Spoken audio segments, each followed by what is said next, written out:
Good evening, I'm David Nicholas, and next here on CMU Public Television, a conversation with a senator elected to a second term this past November. We sit down with Judy Emmons next on Capitol Report. Welcome to Capitol Report, a weekly discussion with your elected officials on the issues and concerns that affect you.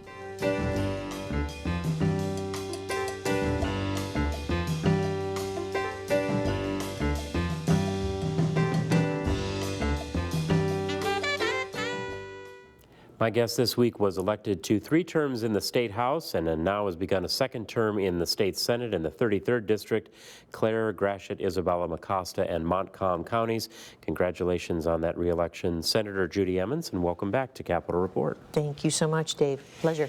As we sit down on a Friday for the audience that will be joining us on a Tuesday evening for this, but on our Friday morning, the news of late yesterday into this morning, the governor's announcement through executive order that he is taking the direct control or transferring the control over the state school reform office from the State Board of Education to the governor's office. One of the quotes said, to paraphrase slightly, that this was in the works for a long time. What was the mood of lawmakers in terms of a good move?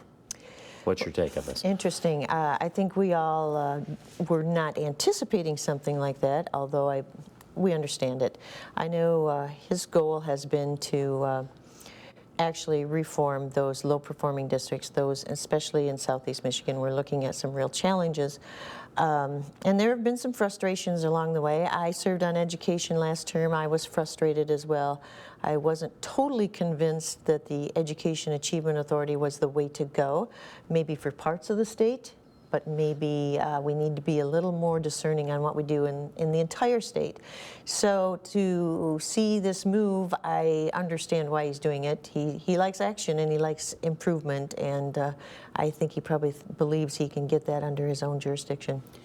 Now, for those that don't know how the process works, the guidelines for when districts are being classified or designated in financial crisis, and did this all come from the formation of the EAA down to deal with the Detroit schools? Is this a Board of Education set of guidelines? Do you, as the members of the legislature, who set those policies as to here's a district, it now faces a trouble, here's the next step in the process? Well, the last term, we did try to at least set some parameters, how many, what's your graduation rate, you know, and we always look at things like that. Senator Howard Walker, who's no longer serving, he decided to retire, but he put together some information, decided to list you know, how many students you have, just so we could get a handle a little bit earlier on districts that may be on precipitous ground. And that never actually made it all the way through the legislature last term. So without that guideline, and there are many things that we do look at as a state. It goes into this Department of Education. Schools report a great deal of information. We just need to utilize it, and maybe we're missing something, and Howard was trying to address that, but this will be interesting to see how this works specifically for these failing districts. At the beginning of the week, the lead story was that the governor said in a statewide call-in to the public radio audiences that there was no plan B to deal with the roads should the ballot proposal on May 5th not pass. And as we sit down, it was also earlier this week that Republican Representative Gary Glenn said he was supporting or would be supporting legislation similar to the proposal last year from the House that says it can raise the $1.2 billion the governor wants without raising taxes. We know the dynamic where House had a plan, didn't go through the Senate. Senate had a plan that didn't go through the House. As a returning member from then and now in the Senate, where do you see the context of those two plans and now the setting that we have that deals with the vote on May 5th? This has been an issue that's been looked at from every angle, I would hazard a guess. The governor proposed his particular plan. I'm sure he probably does not have his own plan B. The House proposed their plan. The Senate, we tried to actually do an increase in the sales tax cleanly without additional items involved. Could never reach that 2/3 vote to get that on the ballot in the Senate or the House. So ultimately the Senate sent over a gas tax increase, which really we know that in the long term won't be sufficient simply because people are driving fewer miles, people are driving fuel efficient cars, and now you have electric cars on top of that. So your gas tax will probably not keep up with the rate needed to keep these roads drivable. So now we're looking at this ballot proposal. And it's somewhat complex and difficult to understand and difficult to explain to people. I do know there are folks in the House and the Senate who are looking at options should this plan fail. And I believe, I don't know if they're both all on Transportation Committee, but I know they're looking at them. So to say there's no Plan B, there are people looking at Plan B somewhere. And we'll just see what happens here in the next few weeks. What about the built-in structural problem to all of this? It predates your time in the state government, and I'm not sure what year it was pegged, where we had state gas tax at that time, part of that going then to schools, not to roads, and some say the way all of this was put together back here somewhere is part of the problem we find ourselves in. A Plan B or the degree to which this proposal addresses the school funding. Some say that $300 million will be coming back around just because of the increase in the sales tax to fund the schools, but it won't be tied to a gas tax because the gas tax will be going to the roads, and this gets right to, as you put it very clearly, a very complex nature. In the end, do we have something that addresses all of those concerns, local governments, the schools, and the roads with this proposal, or do you see that coming from somebody's Plan B? This plan that's on the ballot does address all those issues. It does address our roads, it does address our schools, and it addresses local government as well. There are other things involved, and quite frankly, you know, it's a complex issue, although we know that our roads are breaking up and we know what we need to fix them. We're fortunate in this area in that we have additional money coming from the tribe. They're very generous, and other areas of the state not so much. What I see really is our local roads are very, very in need of some attention. So it will address it, but you have to weigh the question, what are you willing to pay? Better economic times have allowed the state to set aside money in the so-called rainy day funds, not only the general fund, but the school aid fund. But on top of that, tax credits tied to new job hiring, another sign of better economic times, are triggering the set of claims on those, and a long cycle we could see of that impacting the budget and shortfalls. Now, plans in various forms to move money from the general fund to the general fund from the school aid fund, I may have that backwards, to use some of those surplus dollars. At the end of the day, in balancing this and perhaps future budgets, how much do we still have in reserve, and why was there a sense in the calculation that we needed to move from one rainy day fund to another to quote unquote balance this out? That I found very confusing this week also. Well, interestingly enough, I think many of us found that confusing. I no longer serve on appropriations, so I know there were probably some negotiations and just some discussions held on how to address this. This was an anticipated hit to the budget, and you know, when you're comparing things like making sure that your health departments have funding versus other things, tough decisions to make, and we want to be judicious, we want to be frugal, we want to be responsible with the state's income, because it comes from our citizens, and it takes a great deal of negotiation to get to a point where everyone will find something that they can support and vote for, because you're not going to agree with everything that comes forward, and there's never going to be that perfect piece in a budget that everyone loves. So I would say there's probably going to be more ongoing discussion about this issue. If we look at a cycle that could go out as far as, I think I've heard, the year 2032 of these claims, it may not equal the current $300 to $500 million we're facing right now, but with anything on the level of that type of a hit to the budget, even though acknowledging you say you're not on the Appropriations Committee, what are all of you beginning to say in terms of, okay, well, we've got some surplus that we can borrow from now, but how good will the economics of the state have to be to allow us to meet these challenges, plus perhaps still put some money back into the reserves? The economics of the state are going to have to be very good. And really, we have surplus to borrow from simply because we were very responsible the last 4 years in making sure that we shored up what we were lacking. I mean, I will tell you, serving in the House, there were times when we knew the cash flow was dire in the state of Michigan. So we made it a priority to make sure we weren't in that position again, to make sure there was money in the fund and we wouldn't just be flying. Big numbers that we've been talking about.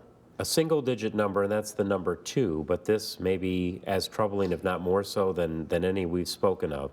A dubious ranking, number 2 for the level of human trafficking, and we've spoken many times on this program and in many settings, and recently more work with you in your office regarding this for reports for CMU Public Radio News as well. All of the legislation you've worked to put together to get passed, perhaps still a work in progress, comment on that number 2 ranking and where we see those trends. And that's unfortunate.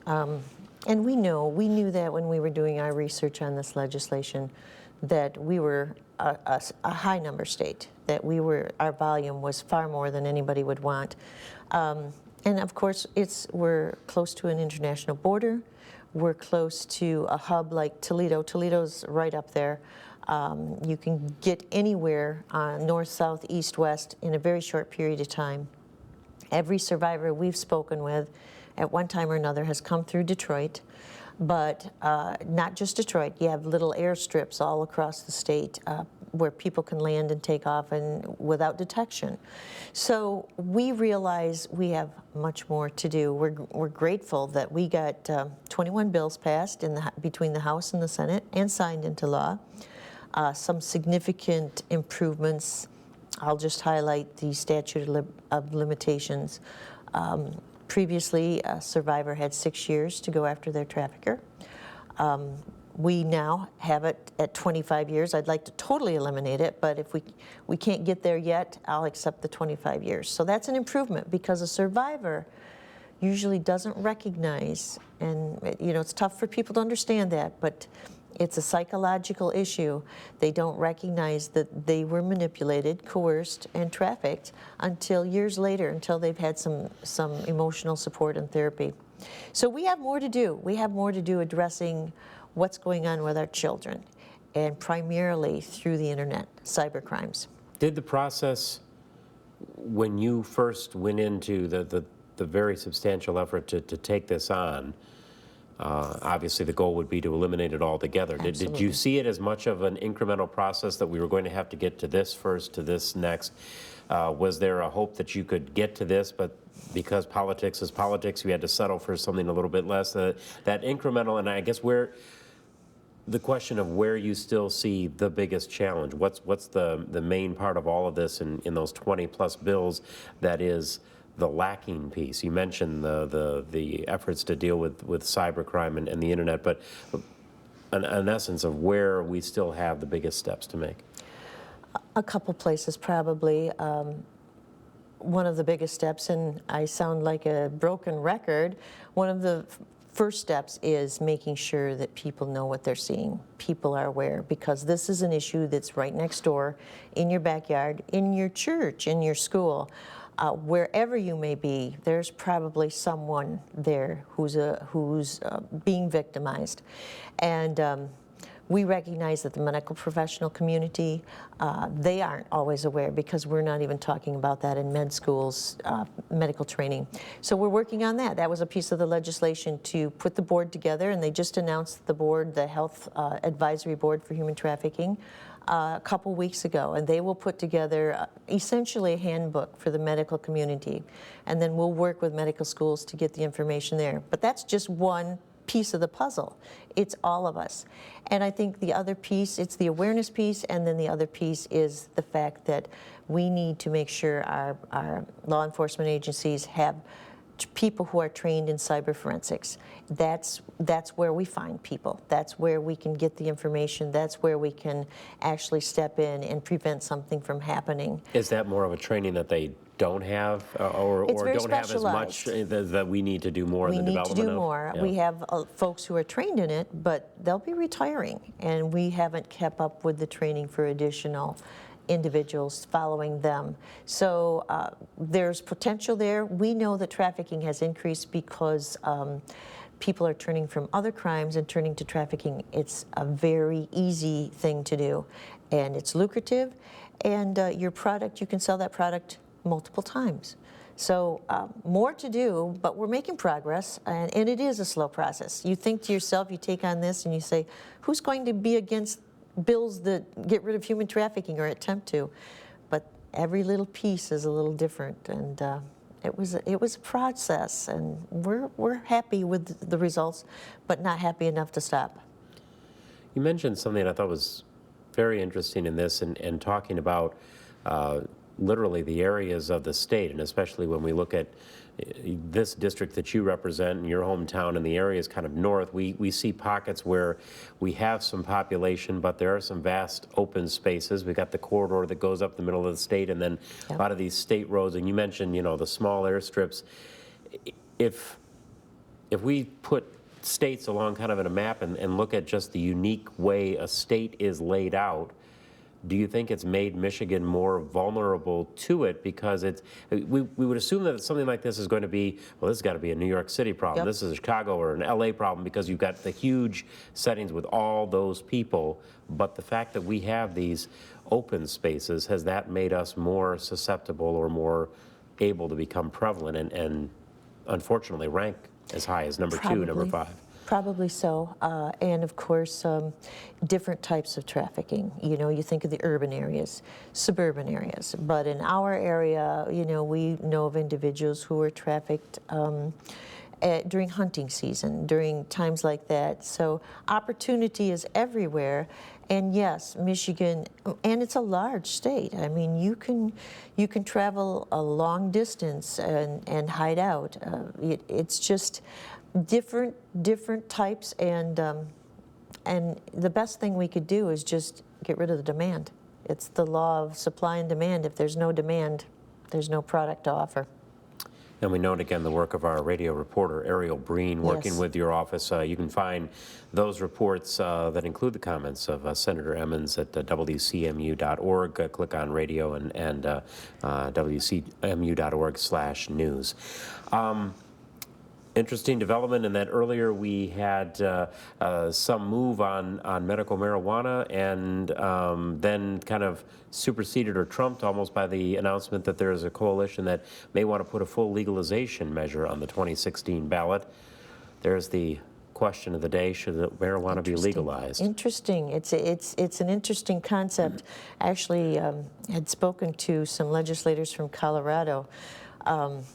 And they were aware of what was going on here in Michigan, and they just cautioned us, be aware, be very aware of what you're doing, because they're seeing a great increase of children getting edibles, things like that, and it's a great concern out there. So I think we need to watch what happens there, see where we can avoid that, but I don't know. We'll see if the will of the people are willing to take a look at that.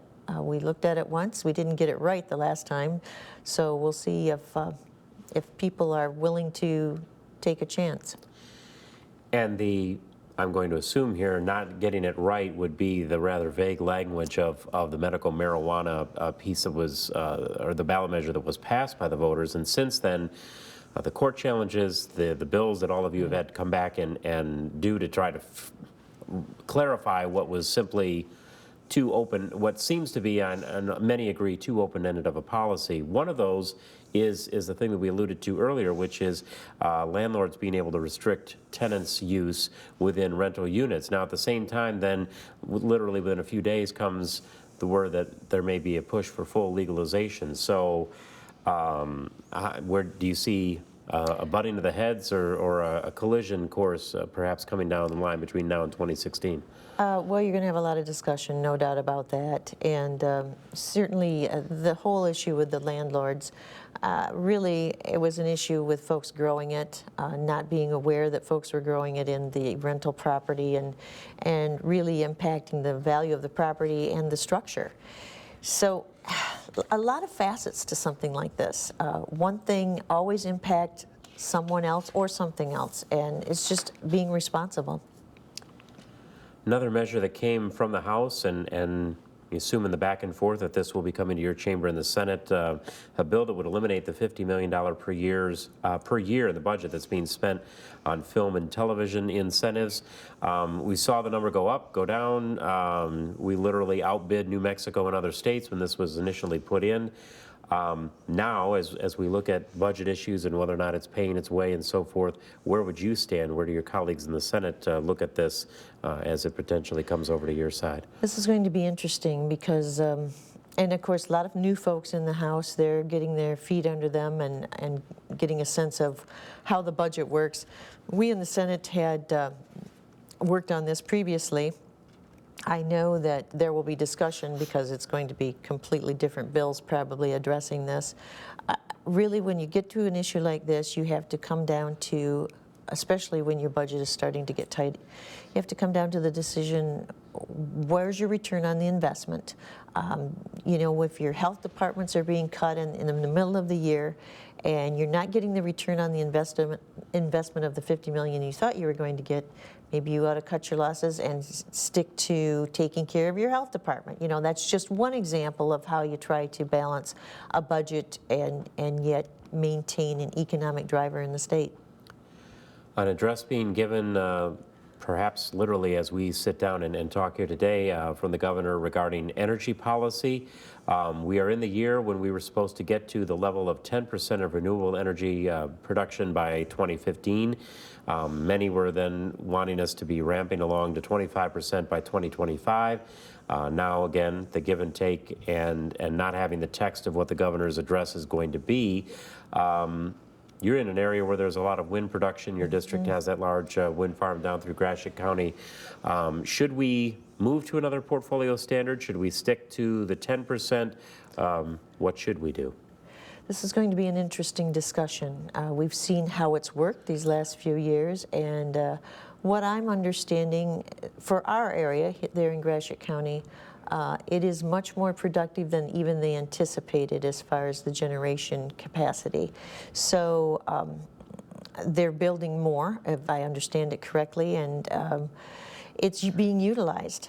I don't know where we're going to come down on this. I think the House has a different perspective than the Senate, and it will be full-time entertainment if you want to go to any of those energy and tech committees, because this is going to impact all of us.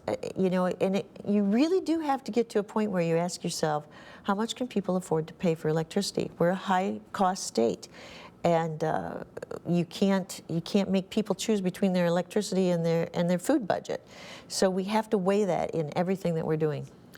As much as we see coming in these new forms of power to the grid, whether it be solar, whether it be the wind farms that you mentioned, Senator Ken Horn, when he was here last week on the program, reminded everyone that there is still a need for base load power, that the reliability of hydropower, wind power, solar power, anything that is a renewable sense or an alternative energy source, that there is still the need, and yet at the same time, federal policies are dictating that the base load, the coal-fired power plants are being phased out, not being replaced. Where does that leave us as we, there are days when you can drive down that corridor and see amount of that grid not being fueled because the turbines aren't turning. That's right, that's right. And probably you could never, turbines would never produce all that we need.